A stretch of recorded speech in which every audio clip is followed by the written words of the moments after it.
నమస్తే friends, welcome to బొజ్జనింటే వంట. Friends, ఇవాళ బొజ్జనింటే వంటలో నేనైతే ఫిష్ ఫ్రై అయితే చేశానండి. తవా ఫిష్ ఫ్రై. సో దీన్ని ఈజీగా సింపుల్గా మనము చాలా క్విక్గా రెస్టారెంట్ స్టైల్లో ఎలా చేసుకోవచ్చో ఈ వీడియోలో అయితే నేను చూపిస్తానండి. వీడియో నచ్చితే లైక్ చేయడం మర్చిపోకండి ఫ్రెండ్స్.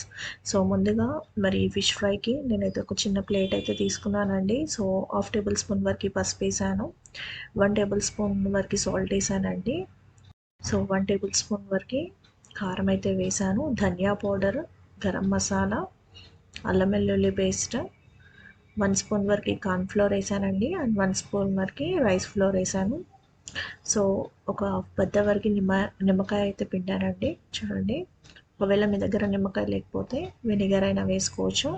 కొద్దిగా మిరియాల పొడి వేసానండి.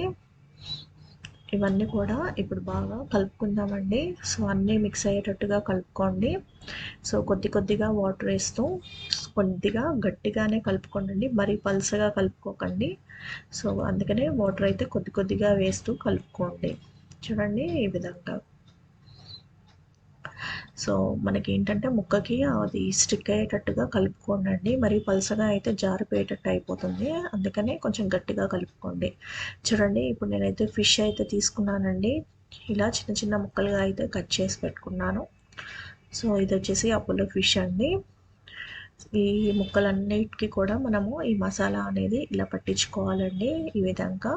సో ఇలా ప్రతి ఒక్క ముక్కకు కూడా ఇలా పట్టించి ఒక అరగంట సేపు మనము ఈ మసాలా అనేది ముక్కకి పట్టేంతవరకు మనం నానబెట్టుకోవాలండి. సో 30 నిమిషాల పాటు ముక్కకు పట్టించిన తర్వాత 30 నిమిషాల వరకు అలా వదిలేద్దాం.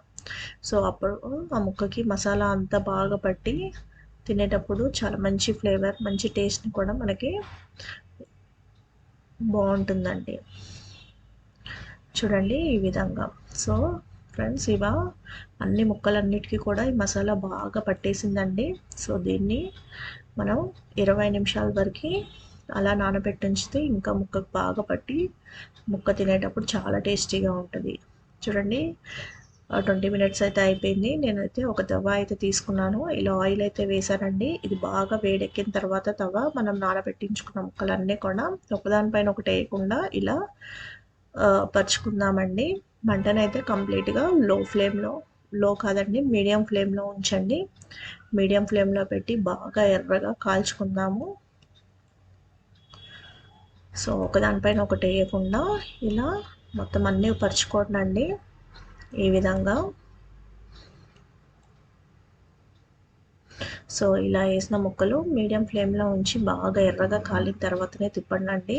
ఉడకకుండా తిప్పితే అది ఇరిగిపోయినట్టు వస్తాయి. సో బాగా కాలిన తర్వాతనే టర్న్ చేసుకోండి. చూడండి, ఈ విధంగా.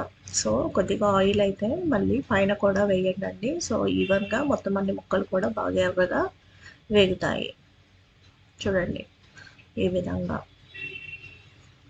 సో ఈ ముక్కలన్నీ కూడా ఇప్పుడు బాగా కాలాయండి. చూడండి, ఈ విధంగా టర్న్ చేసుకొని ఇటువైపు కూడా ఇలా ఎర్రగా కాలేంతవరకు మీడియం ఫ్లేమ్లో ఉంచి కాల్చుకుందాం. మంటని హై ఫ్లేమ్లో పెడితే లోపల చేప అనేది పచ్చి వాసన వస్తుందండి, అందుకని మీడియం ఫ్లేమ్లో పెట్టే ఉడికించుకోండి.